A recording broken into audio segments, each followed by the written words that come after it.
Now, full disclosure, there is the Pride Festival Uh-huh. happening on this street, and it's loud, and the doors are closed, but it's loud. Why don't you Loud and stick your head proud. out the window and say, "Shut up, gays"? I don't think I should do that. Okay. It's a very... no, I don't think it's the right area for that. Yeah.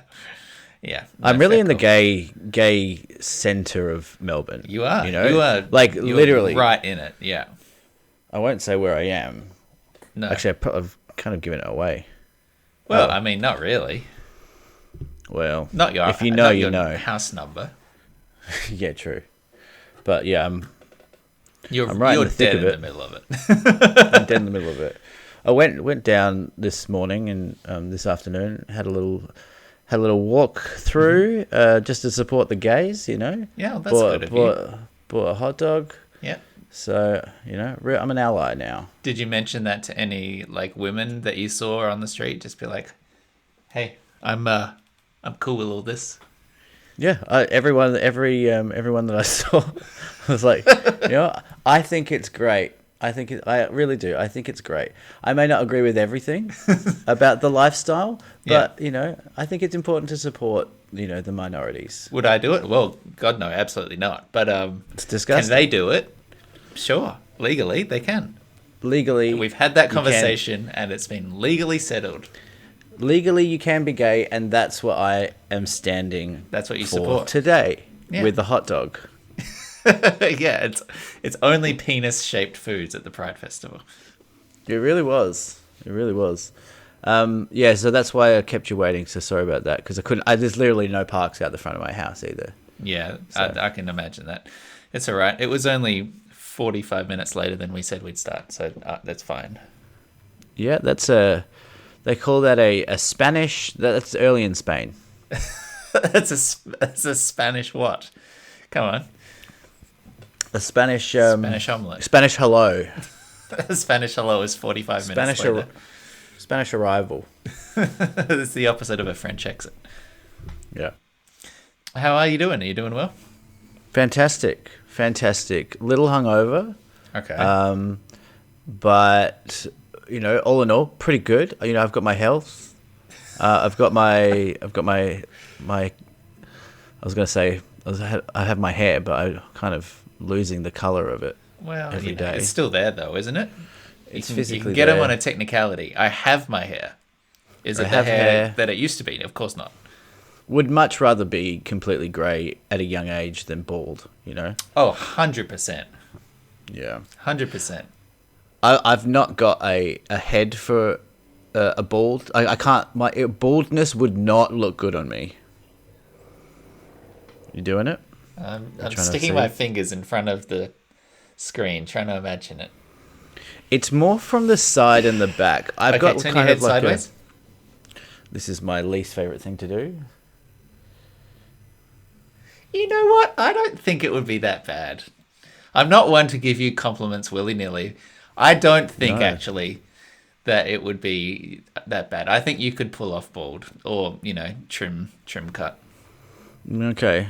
Well, I've had a shaved like a number 3 all over before, and I just come out But looking that's like almost the worst of all worlds, isn't it? It's like I have hair, but it's not like clean enough that you've really committed to it. I think it's a great look on a guy. If you've got a big kind of round, nice head, I think kind of close to the head shave is quite. A 3's quite good. long though. I mean, my beard's a 3. Yeah, it's like you can't see any skin underneath. No, you can't see any skin. Yeah. Anyway, Yeah. But yeah, it's just been a bit of a frantic day. But yeah, are you drinking a liqueur? not a La Croix. Yes, it's You been really- sort of warmish over the past few weeks, and I'm getting in. Really getting into those. I think you were drinking one last step. I was, yeah. This is a passion fruit, so it's a little different. Don't want to go Passion into the fruit. deets. Don't want to go into the deets. Passion but fruit is one of my least favorite flavors. Get the Fun fuck fact. out of town. Yeah. We are. I hate everything. People worried that 9 years into this podcast, we would run out of things to talk about. And I think day after day, week after week, we are proving them wrong. We are planting a flag in the stand and saying, I don't care what you think. We found exciting things to talk about. Yep, and plenty more of that came from too. Oh dear. Welcome to Deep Thought, everybody. Thank you for joining us. We know that your time is precious and it could be spent doing other things, probably more productive things, or better contributions to society. But instead, you're just wasting it with us, and we really appreciate that. So thank you. Sitting through the internet with me this week, my friend MZ. How you doing? Hello, Nick. How are you? I'm good, thank you. I'm doing quite well. We will see if we get another migraine this week. It's possible. Anything's possible. Yeah. How'd that end up? I had another one since we last recorded, so they're sort of lingering. So I booked in another visit to the migraine clinic coming up. So we'll see what they can do. But it wasn't the end of the world. I thought it made for quite good content, though. Yeah, it was a nice little thing. narrative within the show. Yeah, and I'd like to think, much in the same way that Leonardo DiCaprio eating a raw fish was what clinched it for his Oscar, that Nick Shadle battling through a migraine live on air is really going to get me also an Oscar. So get your ballots in early, because I'm in the running, I think. Speaking of Leo eating fish, this is going to be a good segue, I can tell. I shouldn't have said the eating fish part. Actually, no, it does work, but in a really gross way. If you really want to make it work, what do you make of this? What do you make of his girlfriend? His dating escapades? I'm fascinating. Eating fish. That's what they call it. Okay, I shouldn't have doubted your segue prowess. You had it there. Actually pretty solid. Yeah. Disrespectful to women. Disrespectful. A lot of. But it works. A lot of Can't say it doesn't work.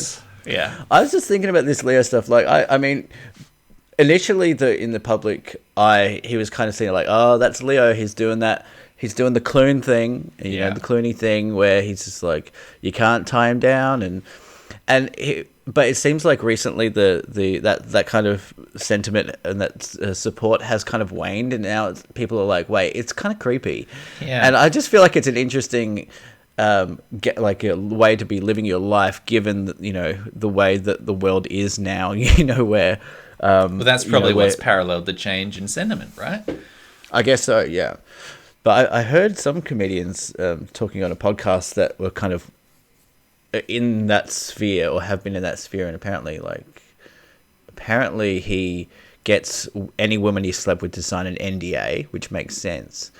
But the other thing that they said, and this is just complete rumor and gossip, but apparently he sometimes he wears his headphones and he gets his team to bring in like a girl that is willing and that he finds attractive, and he keeps his headphones in, doesn't say anything, and has sex with like his headphones in the whole time, and just in listening to music or listening to like Serial season 3. Like what's he? Well, he's probably not listening to this show, Nick. And if he is, it's going to be a boner killer for him. I think this particular episode.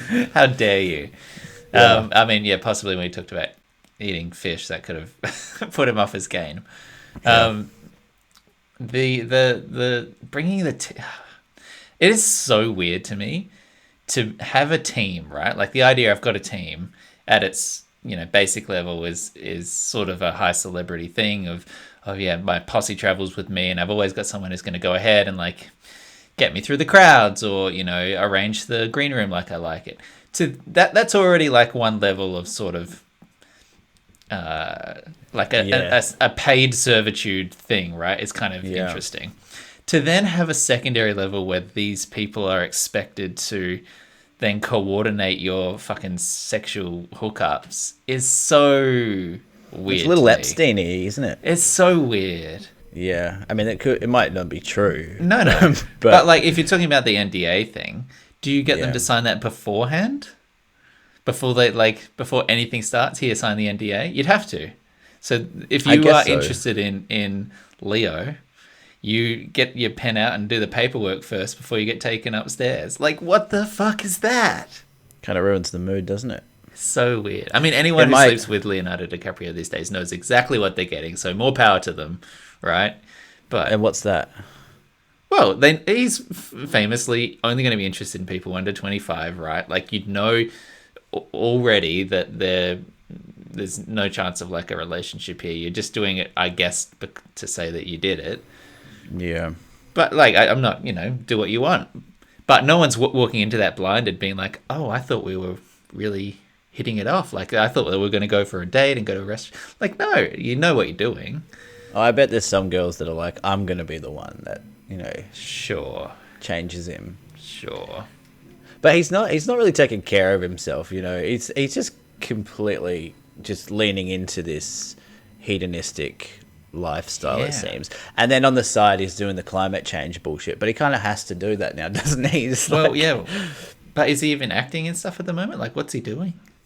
Oh, he did a voiceover for Cowspiracy, I think. Maybe that was Joaquin. I don't know. Good on him, though. If that makes you happy, Leo, keep going. Do you reckon he's happy? No. Is George single again? No, George is married. Who's Georgia? George. Oh, George of the Jungle. George of the Jungle, yeah. Clunes. Um, Clunes is no, he's- still married. Or did he just get divorced? No. He's on the home stretch now. I think he's got his second kid on the way. Right, so still... Oh, it was Affleck who broke up. Affleck's newly single, right? Yeah, no, Affleck's with J-Lo, dude. Come on. Oh, true. Yeah, I've lost track of The all Grammys. So is there anyone else in that posse who's doing what Leo's doing? Brad Pitt? Who's Brad Pitt Brad with? Pitt.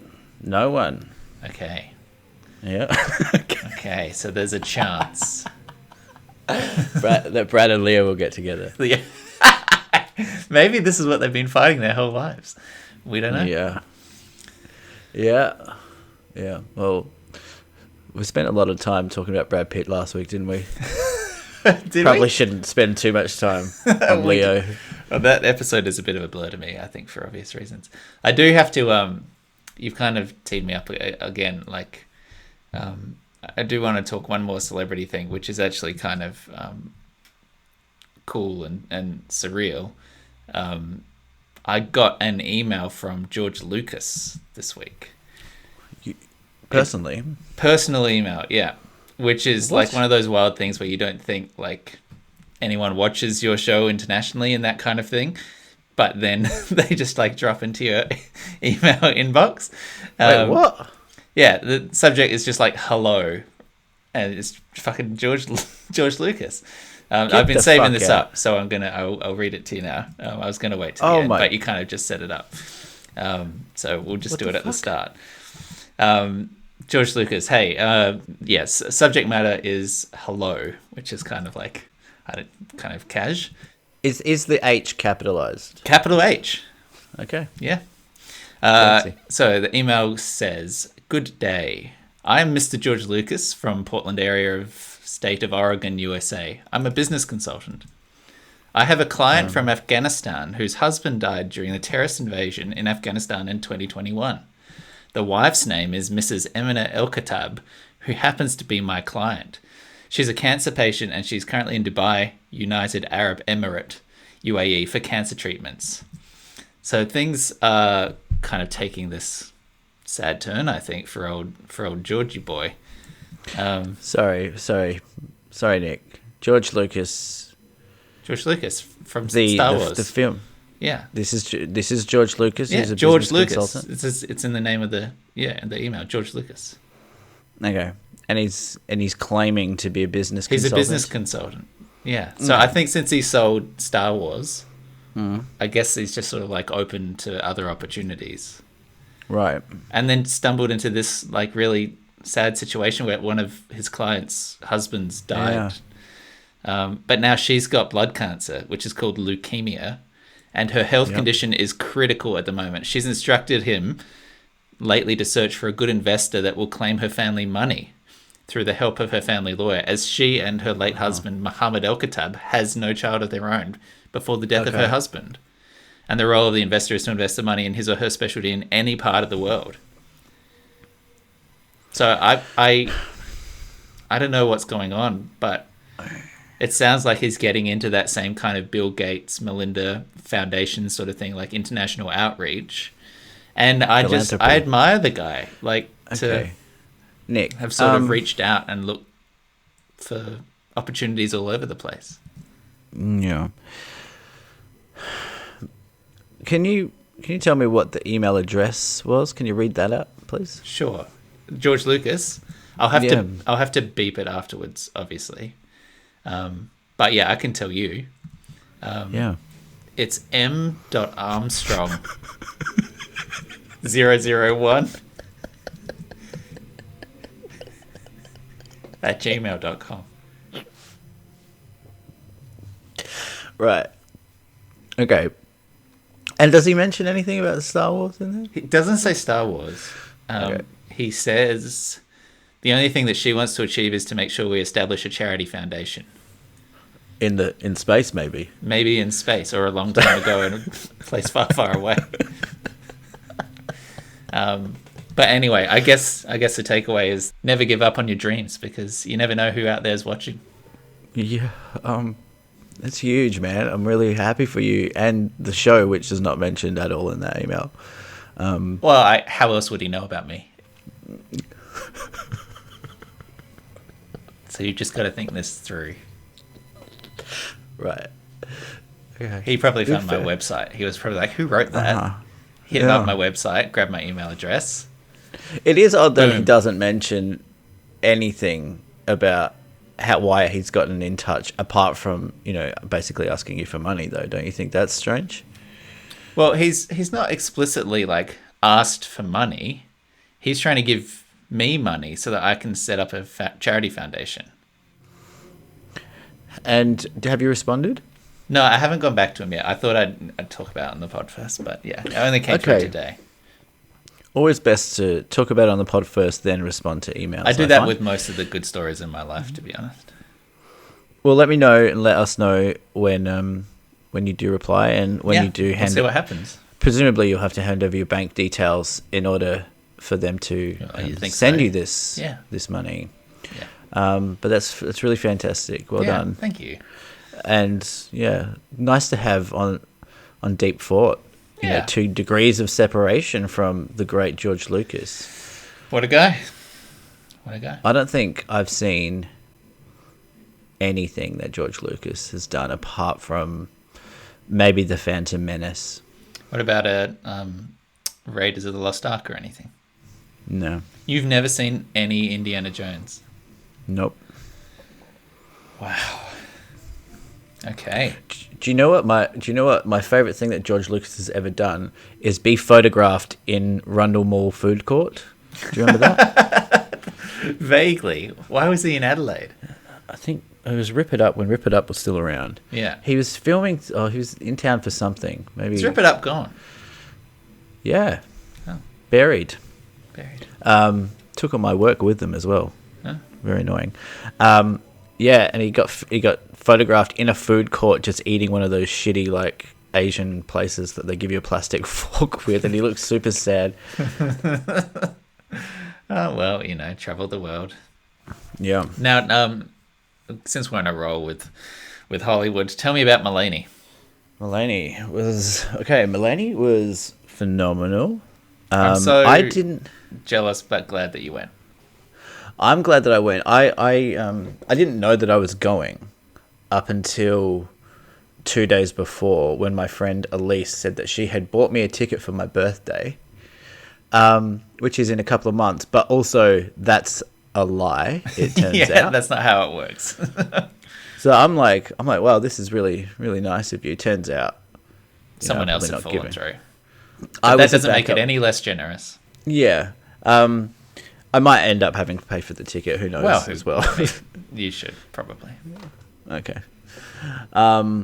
So yeah, he was phenomenal. It was a change of venue last minute. He was because we talked about this months ago, maybe off pod, but I feel like on pod, where you were like, I don't want to see him. I don't want to go to a stadium. I don't want to see him in like the middle of Rod Laver Arena or whatever it was. Yeah, so it was Rod Laver Arena, and then he got bumped. Apparently Chappelle, who's in town, decided that he wanted to add another show, and it bumped Mulaney into a smaller arena. At the same venue? Yeah, around that area. It's like it's where they have the Australian Open. Yeah. A lot of tennis. So they were the same night? Yeah. There must have been some overlap there. You know what? I'm a bit hazy on exactly what happened because I've heard this from someone else telling me, so I can't. Anyway, they moved the venue. Yeah, something to do with Chappelle. So it's a smaller arena, so I was happier about that. And it was packed out. It was so when we got there was like a huge line, and this was a first for me. They were asking you to put your phone, like is a no phone event, so you put it in this like kind of little pouch, and then they seal it up, and then you cannot open it until they've got their special device at the end of the show and click it open. Yeah, surprisingly smooth process actually for doing that on mass. But yeah, that was a first. But it's also really nice to kind of not have your phone, like to just not even have access to it, not be able to take. So is that still pictures on your person? Yeah, you've got the pouch on you. Sure. You just can't get in. Yeah. You just can't get in. So yeah. So he really, the whole show was based on the last few years that he's had. Yeah. He talked about, the intervention, the kind of rehab. A few of the stories before rehab. It was all the stuff that you want, really. Yeah. Like you want him to like kind of take you through that process. And he actually, some of the stories on there I'd heard on Seth Meyers and a few other places. So you don't. I listen to a lot of comedians talk comedy, and they say that like Mulaney is this kind of freak of nature because he doesn't actually work his material out in clubs like everyone else does. So they never see him like kind of working bits. Yeah. They never see that, like Chris Rock might drop into the Comedy Cellar and try the thing, or Louis C.K. blah blah blah. So apparently he doesn't do that. So I'm wondering if he kind of does that on talk shows maybe, but he's fucking incredible. Like he's on the top of his game. He what else can I say about it? It was there good response from the audience? You think that like Australian crowds were receptive? Had he been to Australia before? Not sure about that, but the crowd was like just so thirsty for him. Yeah, and it was a good crowd. It's probably what you'd expect, like kind of 30 to 40s kind of people who seem just like nice people, Yeah. There was this wild moment where he was talking about rehab, and he asked someone in the audience. He asked the crowd if anyone who'd been to rehab, and he says, to this one girl who put her hand up, what rehab center did you go to? Can I ask? And she said, I was in rehab at the same place that you were at the same time. And it was this crazy, but I'm not sure if it kind of hit on a nerve or something, but he just killed it dead. Like it was, he just dropped it. It was like weird because it's like, this is an incredible coincidence. Yeah. And he was like, okay, no, we're not going there. So that was a bit of a weird moment, but he was he was so fucking funny. It was probably not as funny as Louis. Well, no, I wasn't like bowling over laughing, but it was interesting, and there was a good story. Yeah, narrative wise, there was a lot there, and it was just like, it's also interesting to hear famous people talk about their famous friends, and like Fred Armisen and stuff, who's was a big part of that, and saying how like you fucked up when Fred Armisen isn't doing bits at your intervention and stuff. So Yeah. it was fucking incredible, and we had really good seats as well, which kind of helped the immersion. Helped the immersion and like helped it not feel like I was, because when you think stadium, Was it open air or was there a lid on it? yeah, there was a lid. Yeah. When you think that you're going to see a comedian in a stadium, I always imagine that I'm just going to be seeing them from like super far away. Yeah. Probably because that's what normal. I've only ever tickets are. bought. I've only bought tickets, for the cheapest price available when I wanted to see, those types of things. But we were really close. We were like, row L, I think. Yeah. And front and center. Yeah, perfect. So yeah. Oh, that's so exciting. Yeah, I actually have the ticket here. Hey, proof. Oh, you did. You went and saw it. I did. I went and saw James Acaster in Auckland when he was here a couple of years ago. Yeah. And for cold lasagna. Cold lasagna. And the New Zealand crowds apparently are sort of internationally famous as being very tough to win over. And it's just, I think, similar to Australia, but probably not when you're at the level of status where you're in a fucking arena. But I think like just working comedians coming to both those places from the US find a real juxtaposition in how vocal and enthusiastic the audiences are. Because Americans, just by their, general cultural average, are loud and brash and enthusiastic and, really present as an audience. And I think Australians can sort of like, and New Zealanders can happily laugh at a few things and then sit politely and listen all the way through and then get up and, polite smatter of applause and walk out and go, that was a great night. Yeah. But in comparison, the comedian's like, wow, I fucking died. Yeah. So in most of the New Zealand tours, James Acaster didn't even finish his full set. Like he pulled the ripcord maybe 40 minutes in versus like an hour in. Wow. And I think it's just because the expectations of what the audience is giving is different. That must make for an interesting viewing experience as well, because you've seen plenty of comedy shows in Australia, and Australians are famously great audiences, I think.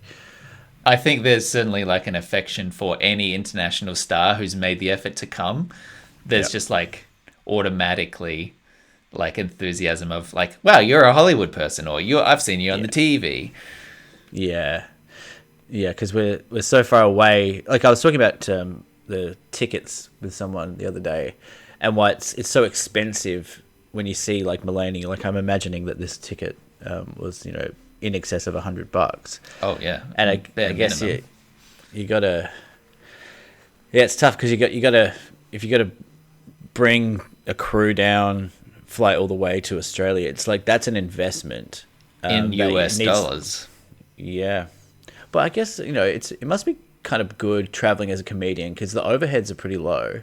Yeah, and what else? What do you need really? Yeah, just a mic and then a support crew, right? It's different if you're touring with a band or like a light show or fucking fireworks. Yeah, I mean, Radiohead must just be. I'm just thinking. Well, I mean, Coldplay, I guess, would be a more extreme example of that. But Radiohead just being a band, having like just deciding their set lists and the instrument changeovers and stuff. That's such a and all of those are then coordinated with like light shows and visual effects, and in the case of Coldplay, it's literally fireworks. Like they will play along, and then at the end of a song, there'll be fireworks that goes off, and lasers. And I haven't been to one of their concerts in years, but I'm pretty sure they have like phone connected light show shit where like your wristband glows and you hold up your phone and all kinds of shit. Like it must cost millions of dollars to put on, so that's why the tickets are then like hundreds of dollars. This actually segues into something else I was going to bring up with you, that I went and saw early this week. the MSO, Melbourne Symphony Orchestra, is putting on like some free concerts in the Sydney Maya Bowl, which is really nice. So they're playing Tchaikovsky. So Lauren Sydney and I Maya went down. Bowl, sorry, is that an outside venue? Outside place. Arcade Fire played there a few years ago, among so many others, but I saw them there. And we went and saw the MSO played Tchaikovsky, which was nice. Like you get a picnic rug and you kind of set out your space. And we went down there at 5:30. Gates opened at 4:30. We got there after work, and it's already packed. And the concert doesn't actually start till 7:30. So you're waiting around for 2 hours. Yeah, just kind of holding fort while everyone kind of still rolling in, which is so tedious. I hate that. But yes.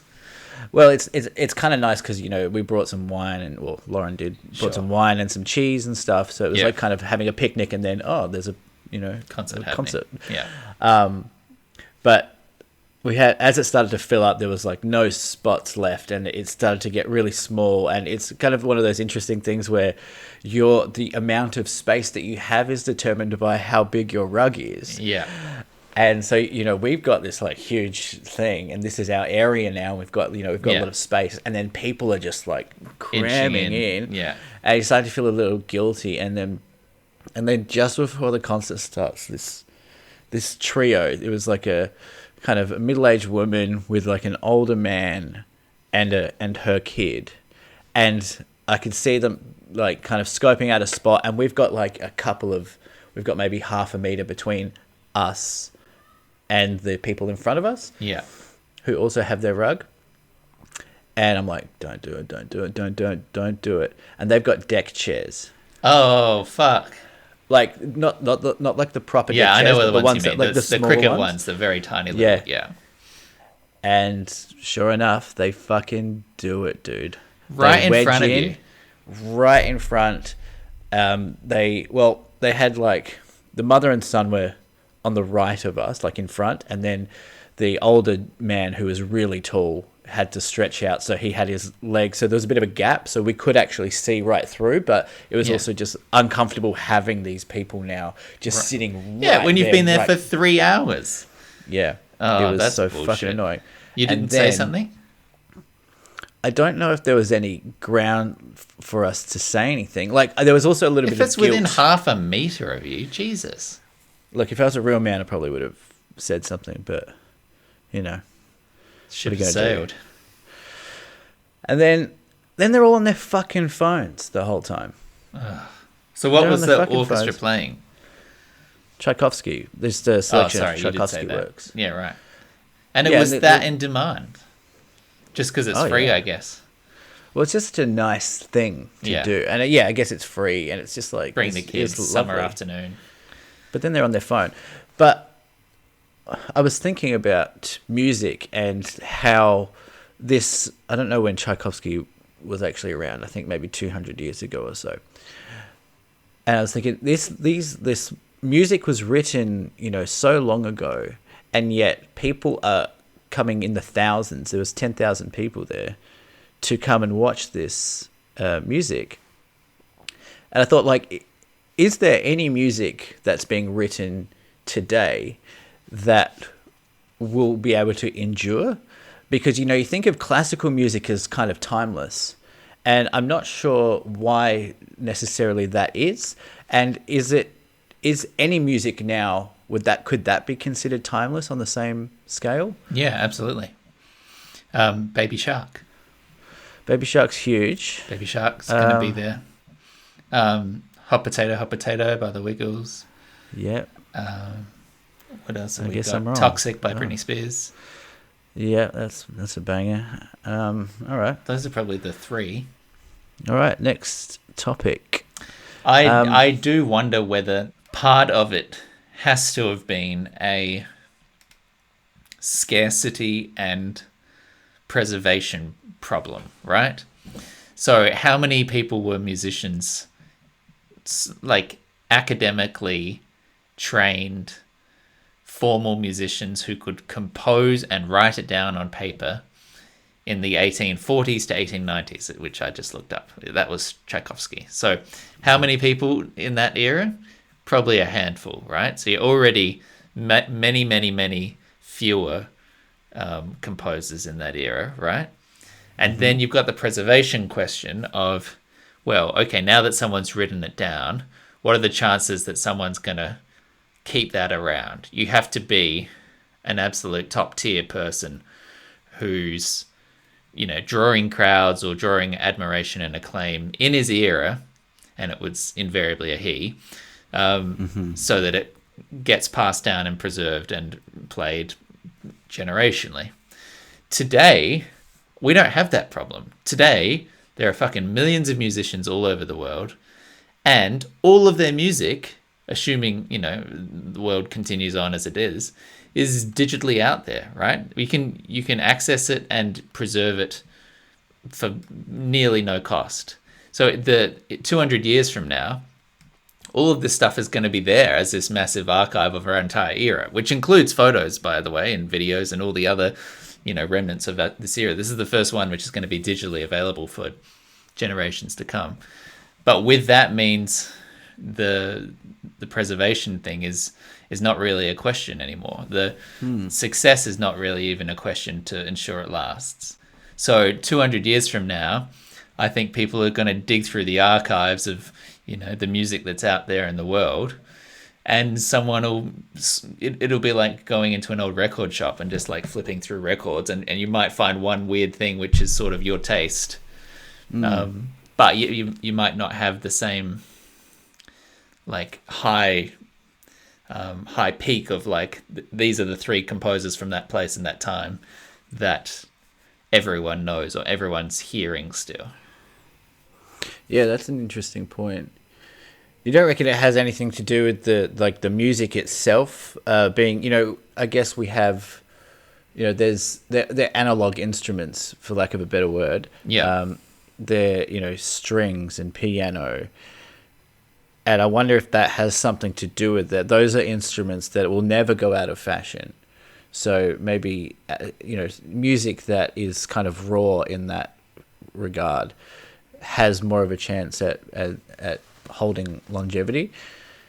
Yeah, but it's also like the music of that era was moderated, right, by whoever it was that was in charge. Anything that was weird or alternative tended to be looked down upon or ignored or discarded, right? It's the same as like painting, Sure. How was Van Gogh, treated in his era? Pretty crap, right? It was because it was so different to the mainstream taste that it took decades for people to realize what he was. Yeah. So I don't know. There was probably fucking incredible alt classical music out there by some really interesting, German, Swedish composer or something that just got lost to time because everyone around was like, what the fuck is that guy doing? And he's like, it's just like a dominant seventh. It's a nice note. Trust me. Like, fucking get that out of my sight. Yeah. Yeah. Well, that's the interesting thing, though. It's like this was, and you're kind of struck with that when you're kind of watching this music being played, listening to this music being played, is that this was like the one of the most entertaining things you could do. This is pop music. Yeah. For people, and it was Tchaikovsky. Tchaikovsky specifically wrote a lot of ballet pieces, but this is like music for people to dance to back in the day. It was like a form of entertainment that everyone could get on board with and everyone liked. Yeah. It's interesting to wonder, though. I think your original question, for all that I rambled around it, what kind of music today is going to hold up in 200 years as like a compositional feat? I don't know. Yeah. I mean, I feel like there are probably... this is going to sound silly, but like, I feel like you could... If you're going to pick someone, you could probably point to John Williams' Jurassic Park and go, in 200 years... people can listen to the Jurassic Park score and still be like, that fucking slaps. That's a great song. And maybe it's because it is classical, and maybe because that is like strings and it's a little bit orchestra. Cheating, but I agree. But like, it is. You can imagine. I could imagine it. Yeah, yeah. The ET theme. He's written some. He has written some. What bangers. If there's any guy currently today in terms of composers? Yeah. Who else? Who else is it? Hans Zimmer. Yeah, but yeah. Maybe not as, but I guess that's the He's other like, thing. look, I love Zimmer. I love him. But when he's done it for another 40 years, let's check in. Well, he's not exactly a young buck. No. But I mean, John Williams is just, it's his own category. Yes, I agree. That is, I think that's got a good shot at being timeless. I guess it's also, because there's so much saturation of music now, that we don't really have those, super groups really anymore. I mean, they're around, but they're kind of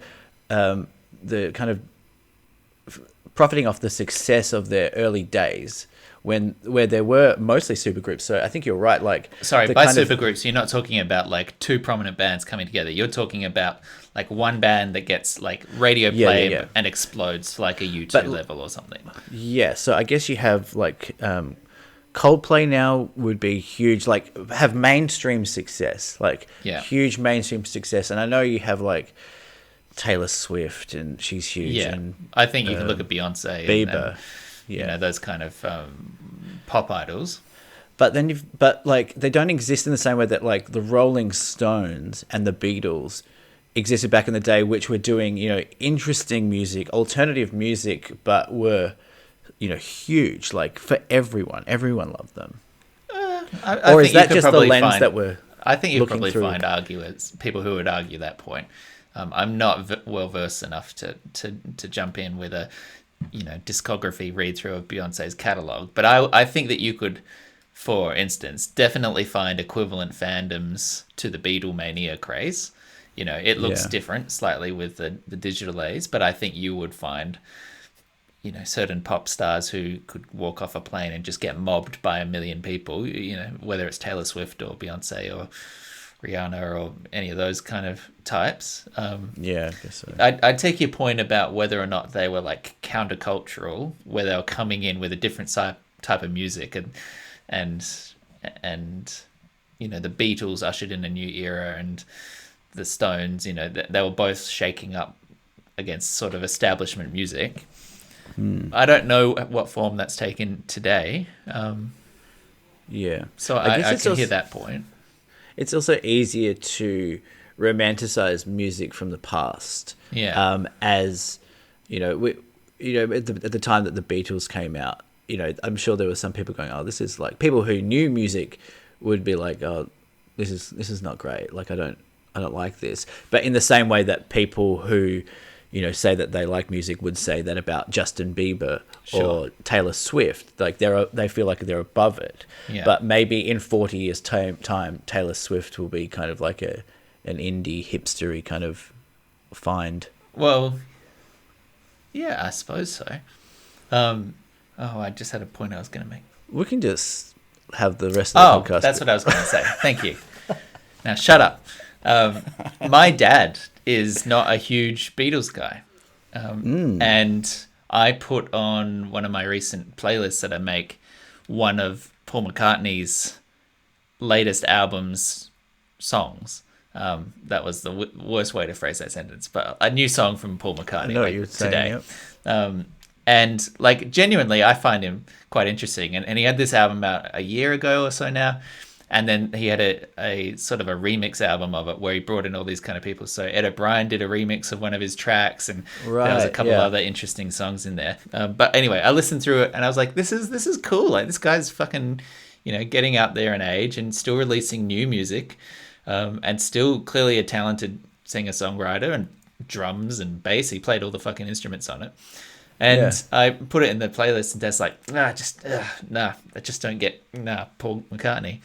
And I guess there was always that, right? Like for all that we think of and can appreciate the era defining qualities of a band like that, I guess it's easy to overlook the people for whom it was just like, that's not my thing. Yeah, McCartney did some. He's doing some like interesting collaborations, isn't he? With some people that we pairing both with like younger artists. I respect that. People who keep modern. I love this song with Lil Wayne.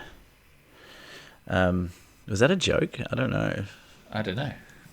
It wasn't. I was listening. I was like, what's Paul McCartney done with it? I don't even know who Lil Wayne is. Okay, well, we can just delete this bit then. I don't know if this is interesting, but the Church of England has... let me just get this up. The Church of England is considering using gender-neutral terms now for God. So now God and Jesus won't be he, him. Really? They, them. Yeah. So I've got that article, but I don't know if that's super interesting. What's that website? Is this like Rumor or is this like New York Times? This is the Guardian. Yeah, right. Yeah. That's interesting. I'm not sure if there's heaps, but I don't know how much there is there. I think I would just say what I just said, which is that's interesting. I think if anyone's going to be a they them, it's got to be the omniscient the presence trilogy. in the universe. I think they're everything. So, yeah. I think I just said Holy Trilogy, not Holy Trinity, but we know they're basically a trilogy. The sequel, that tracks for you, I think. I've never understood what the Holy Spirit is, by the way. Can we? No one does. So I get the guy, he's upstairs, he's standing in a gate or, parading around in heaven. All right. He's got his son, comes down, does the whole sacrifice thing. What's the Spirit doing? What's it meant to be? I feel like it's like a mist. Okay. Like a mist, like that's every time you see mist, that's God. No, it's just it takes the form of mist. But I don't really know. I have no idea. It has to have some sort of metaphorical purpose, right? Like it's about the human sacrifice or like the devotion or faith or something, right? According to the internet, the Holy Spirit is a witness of God and Jesus. So the Holy Ghost confirms the truth about Jesus' gospel.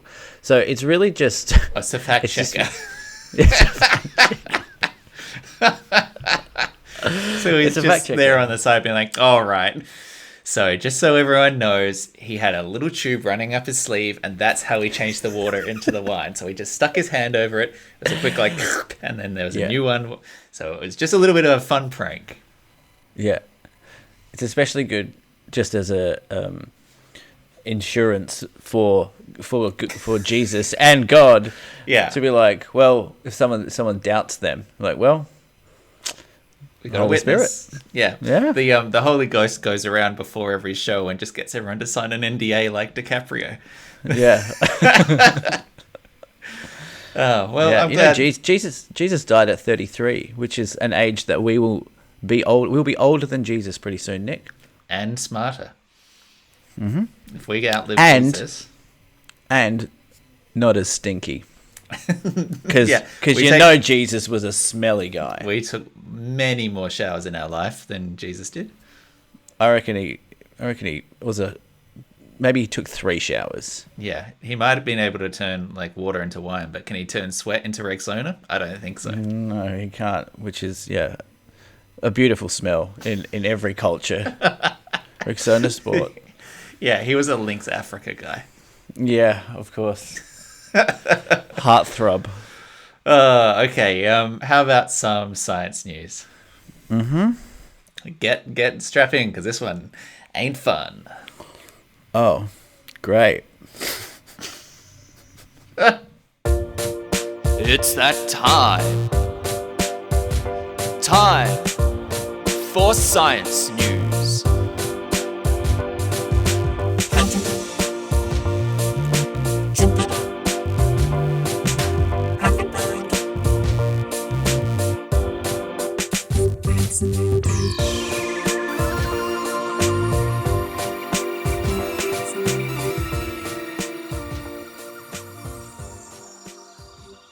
Alrighty. So don't know if you've been paying attention to the I haven't. To the World Health Organization recently. But who? I shouldn't have laughed. That was pretty good. It was good. Oh, God damn it. So they put out a little bit of a heads up, just so that everyone knows. The press release is entitled, "No level of alcohol consumption is safe for our health." Oh. So I'm just going to read this basically as is, because it's not very long and it's fairly clear. The risks and harms associated with drinking alcohol have been systematically evaluated over the years and are well documented. The World Health Organization has now published a statement in the Lancet Public Health. When it comes to alcohol consumption, there is no safe amount that does not affect health. It is the alcohol that causes harm, not the beverage. Alcohol is a toxic, psychoactive, and dependence-producing substance that has been classified as a Group 1 carcinogen by the International Agency for Research on Cancer decades ago. This is the highest risk group, which includes asbestos, radiation, and tobacco. Alcohol causes at least 7 types of cancer, including the most common cancer types like bowel cancer and female breast cancer. Ethanol, alcohol, causes cancer through biological mechanisms as the compound breaks down in the body, which means that any beverage containing alcohol, regardless of its price and quality, poses a risk of developing cancer. The risk of developing cancer increases substantially the more alcohol is consumed. However, latest available data indicate that half of all alcohol-attributable cancers are caused by light and moderate alcohol consumption. That is less than 1.5 litres of wine or less than 3.5 litres of beer or less than 450 mils of spirits per week. This drinking pattern is responsible for the majority of alcohol-attributed breast cancers in women, with the highest burden observed in countries of the European Union. In the EU, cancer is a leading cause of death with a steadily increasing incidence rate, and the majority of all alcohol-attributable deaths are due to different types of cancers. Anyway, I won't read the rest of it, but basically they say that to identify a safe level, quote-unquote safe level of alcohol consumption, valid scientific evidence would need to demonstrate that at and below a certain level, there is no risk of illness or injury associated with alcohol consumption. The new WHO statement clarifies that currently available evidence cannot indicate the existence of any threshold at which the carcinogenic effects of alcohol switch on and start to manifest in the human body. So, a little bit of a depressing reality check there. Yeah, I'm just going to take a sip from my beer. I thought you might. Just to process that. It's interesting with this alcohol stuff because, and basically any health stuff, because it seems like there's such a kind of a smoke screen. Like, you have articles coming out all the time. This is such a frequently reposted article that, 2 glasses of wine is actually good for you. Yeah. Every day. Yeah. Or like there'll be articles like that. It's a lot to do with the health and fitness world is such a mess in terms of getting clear information to people. Yeah. So it's interesting that you say that, because the very next paragraph is, moreover, there are no studies that would demonstrate that the potential beneficial effects of light and moderate drinking on cardiovascular diseases or type 2 diabetes outweigh the cancer risk associated with these same levels of alcohol consumption. So they're basically saying that all of this stuff about, hey, it could be good for diabetes or it could be good for your heart if you have a little bit of alcohol, none of those counterbalance the negative effects that the alcohol has as a carcinogen. So it's interesting that you talked about that. Yeah, I did see a study that Budweiser did that I think was actually pretty conclusive, that 3 beers per evening is actually pretty good for your cardiovascular. But oh, great. Yeah. I don't know if they can be trusted. It's interesting to me a bit because I feel like of all of those listed, alcohol slips under the radar a bit, right? Like, we know tobacco is negative in just about every form, and it's being actively outlawed or trying to be minimized as part of our society. We know radiation is a risk, and we avoid unnecessary X-rays and shield against microwaves and all that kind of stuff. We know that asbestos, all of these things are in a sort of similar category, but alcohol doesn't. Alcohol, even though it's classified in that same way, alcohol, despite the drink driving PSAs and despite the drink responsibly stuff, I don't think it's perceived as being as toxic as it is. Alcohol has gotten the sweetest ride of any harmful thing in the that's ever existed. When you consider people's attitudes towards drugs, Yeah. and people's attitudes, towards cigarettes, alcohol is just like in the corner going, "Oh my god, oh my god, Don't look at me." I mean, like the amount of deaths, as you just said, there, like the drink driving and the dumb shit that people do. It is, considering that we ban so many other substances. Yeah. It is so fucking weird that we let alcohol, have such easy access to people. Allows. I'm really stumbling over my You words. need another drink. Yeah, sip. It is so weird that we allow such easy access to alcohol for people, considering how it does so much harm. I need to stop talking, I think.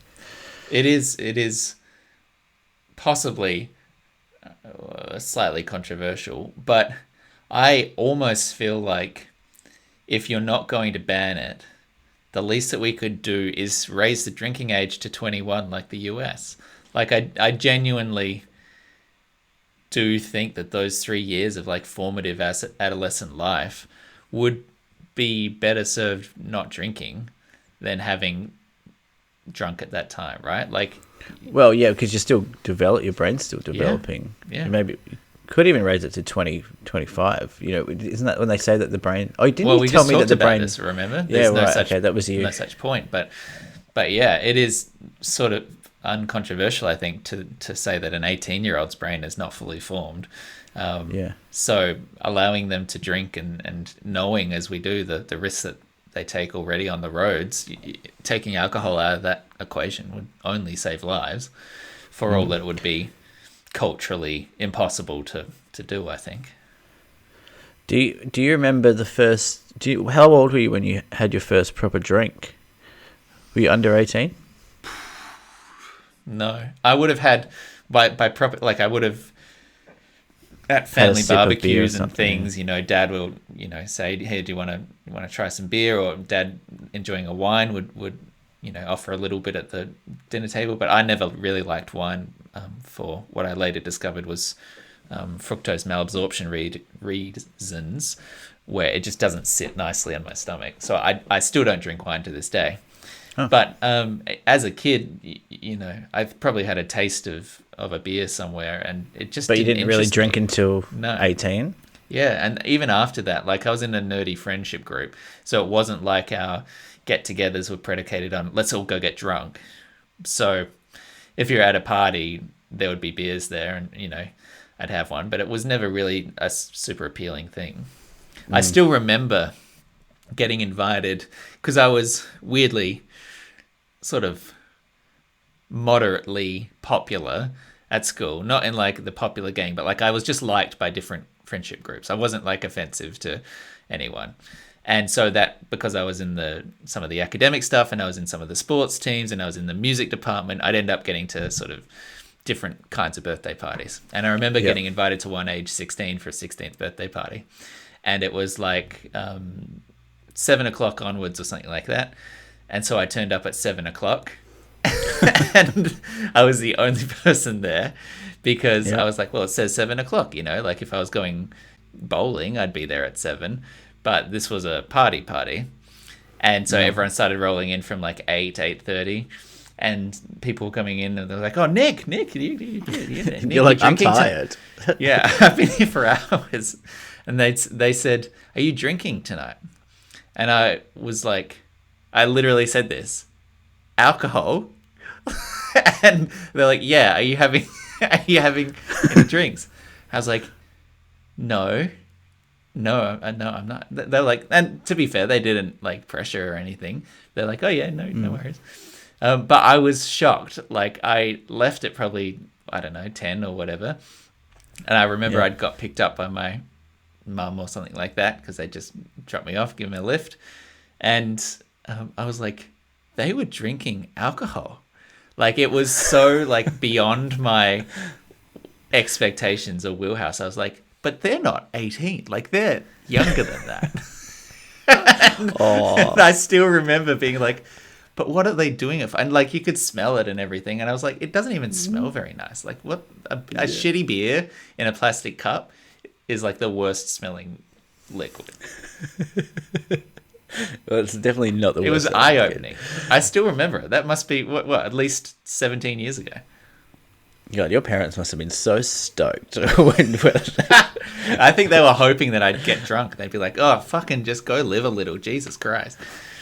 when I was 16, I was quite young for my graduating class. Yeah. Were you the same? Did you graduate 06 Yeah. from high school? Yeah. Oh, so you would have been the same. Yeah, similar. But I remember everyone else was kind of like 17. Some of them were 18 when we had finished high school. Yeah. And I got a fake ID from my friend's older brother, and I would go with my friend Michael O'Dwyer. Shout out to Michael. And we would go to bars. Like, my mum and dad would drop me off at these bars, knowing what we were doing. Knowing that I was 16, and I would, I eventually got that ID confiscated because I never thought to remember the birthday. Like, I remember it worked a couple of times, and then I got super cocky. And then one time, this guy, the ID that I had, looked nothing like me. I think he was like kind of Latino. Yeah. One time the security guard was like, giving me this like weird look, like he's on to me.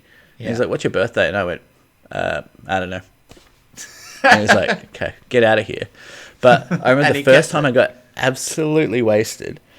Me and Michael would go to the Elephant and Wheelbarrow. It does sound a little bit like you're talking about yourself in the third person. Yes. Michael would go to a bar and get completely wasted. And I would just watch on from the side. We'd go to this bar in the city at like 4 p.m. and then just hang out there because they didn't start checking IDs until like 7 or 8. Right.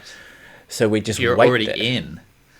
If you're already in, they don't check you. Yeah, so right. we just wait there, and then we'd start drinking. And I remember being so drunk that I was vomiting and falling down the stairs of this pub. Oh. And my, OD, I'll just call him OD, had to like call my dad. Anonymity reasons. He had to call my dad and say, "Hey, we're fucking wasted. Can you come pick up Michael because he's not in a good way?" Yeah. And my dad picked me up. I'm just vomiting the whole time. Brought me home, and my mum was like screaming at me when I got, how could you do this? You're 16 years old. This is who you are. Like blah blah blah. And I remember my dad was actually, who was quite a strict parent. Yeah. This is one of those scenarios where he was just like, kind of chill. He just never told me off. Yeah. He never told me off, and he even told my mum to give me a break. Yeah, because the pain of what you were about to endure was going to be far worse than any words they could tell it, right? Well, do you know how he punished me? How? He woke me up Made at you smoke 8. a whole packet of cigarettes. Worse. he woke me up at 8 a.m. and said, "We're going to your grandma's house, and we're just gonna listen to her." Using family members as punishment is And just listening to Bubcha talk about her back issues. And I never drank again. Yeah, and that was the happy ending. Well, if you've enjoyed this, then there's plenty more episodes. We can forward you a link if you need one, or you could just go to deepthought@podbean.com and find them for yourself. We're not on Twitter anymore, but you can find us on Facebook still. You can go to Instagram, and you can send us an email to deepthought@gmail.com and tell a friend if you've enjoyed this, because you never know, they might enjoy it as well. We're not on Twitter? Nah. You took us off, did you? Made the executive Oh, decision? it's probably still there, but I don't use Twitter anymore. Well, I'm sure our 6 followers will be devastated. Yeah, they'll be crushed. We've done some GC talk today. Should we do a George Clooney news and just see what's happening in his world? Let's check in with Clunes. Alrighty. You always edit out my burps. Leave that one in. I will not. George George Clooney. Okay. We're going to keep to the beat. And a 1, and a 2, and a 1, 2, 3. George George Clooney. George Clooney news. Watch out for that tree. See what I did You there? put a little bit of a spin on it. Harmony. Okay, Michael, you can do this one. For those who don't know, George Clooney News is a very simple segment. It's where we type the name George Clooney into Google and click on the first and most interesting recent article, and we just check in with George Clooney. Yeah, give me 1 second. Boring. Bell's palsy. What the hell's that?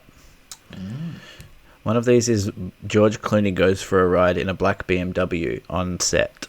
Okay, now I'm interested. It's a bit thin on the old Clooney news. I gotta GCN.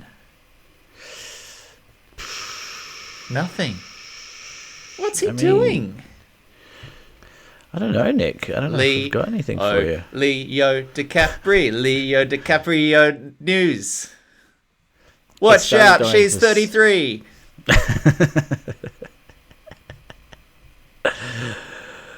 Oh, dude, I don't know if I've got... There's nothing fun. There's Okay. nothing fun. It's all about Batman. Hey, you know what?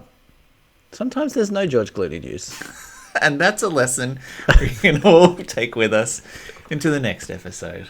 There doesn't need to be. Just because we sung the jingle doesn't mean we need to do it. Is that right? Oh, I had no idea. We can do whatever we want. Okay, impression of the week. Give me your Mulaney. Okay. But give me Mulaney in a scenario. Okay, Mulaney has just discovered that a flat white in Australia is not the same as a flat white in America. Okay. So I ordered a flat white. This is so bad. Okay, yeah, I'm not sure. Okay, give me someone else. I don't want to do Mulaney. Okay, Beyonce. You're going to give me an African-American woman, are you? Okay, I can't remember if we talked about that. Can you cut out the impression of the week thing? I hated that. I hated that whole thing. Okay, well, bring me a new segment. What do we got to deal with here? You got no myths. Okay, Nick. How about we just end on a tiny little weird news? Just a soupçon of weird news. Sure. In the news today from the Strange and Weird Fact File. Well, for decades, only crackpots and crazy people believed in UFOs. Deputies That's what I say thought the anyway. suspect told them he's been performing sex acts on animals since the Tonight I told about 1970s. my close encounter with the Yeti. Totally true. A sticky situation at an airport in Tennessee after baggage was sprayed with rust. Turns out the government has been taking them seriously all along. This is Deep Thought Weird News with Michael Zuberef. All right. Man who got friend-zoned by woman sues for $3 million over trauma. Wow. Okay. We've all been there, haven't we? It hasn't happened to me. You've never been friend-zoned. No. Neither have I, actually. Yeah, you sounded more surprised. Yeah. It annoys me that, to be honest, the idea of friend zoning. Anyway, read the story. Okay. So a man is suing a woman who told him she only wanted to be friends for damaging his stellar reputation. Don't let the fear of striking out keep you from playing the game, but also don't sue if you land in the friend zone. A man in Singapore filed 2 lawsuits against a woman who refused to date him, claiming she caused him emotional trauma after telling him she just wanted to be friends. The man, identified as K. Kawashkan, threatened to sue Nora Tan when she rejected him, but initially put the lawsuit on hold after she agreed to attend counselling sessions with him, which she did for a year and a half. What? So she did it. When Tan, who's the girl, met Kushigan, a director at drone company D1 Racing, the plot thickens, Okay. in 2016, continued to reject his romantic advances and eventually cut contact with him, he filed the lawsuits. One suit was filed in a high court with a claim of $3 million for allegedly causing to damage his stellar reputation and trauma, depression, and impacts to his life. Damage his stellar reputation as what? Like a fucking playboy? As a drone operator. He filed a second suit with the magistrate's court asking for $16,500 in damages for breaching an agreement to improve their relationship after she stopped attending counselling sessions. What? This is fucked. It's pretty toxic, I It think, is Nick, so is the word. toxic. So I mean, the fact that someone who's actively said they don't want to be in a relationship, and then the threat of the lawsuit and presumably financial burden is enough to then pressure them into going to therapy for a year. I know, And then she gives up on that after a year and then gets threatened with another lawsuit for damages. Why? And also, what the fuck is this therapist doing? What kind of therapist would be like, yeah, okay. Yeah, great. Come bring the person who's actively doesn't want to be with you, and we can do couples counseling with you, the creepy guy who wants to stalk her. I mean, you could say creepy. You could say, he's just romantic. I mean, that is the weird sort of undertone of a lot of like 80s, 90s era rom-coms, is that the way to win over the girl is to just fucking stalk her over and over again when she says, I don't want to be with you, or breaks off with you. All you have to do is just be persistent, and then they'll finally give in and be happy. Yeah. It's never really works, I don't think. In the real world? Yeah. Oh, it's just so off-putting. Oh my God, no, take a hint. Yeah. It wasn't really funny, was it? It was weird. It was also sad news. But we don't always have to end on a high. And sometimes there's no George Clooney news. And sometimes we just have to learn to live with what we get. I think that should be our new kind of tagline, is just, sometimes there's no George Clooney news. It won't always be funny. The Deep Thought promise. Yeah, you can take it to the bank.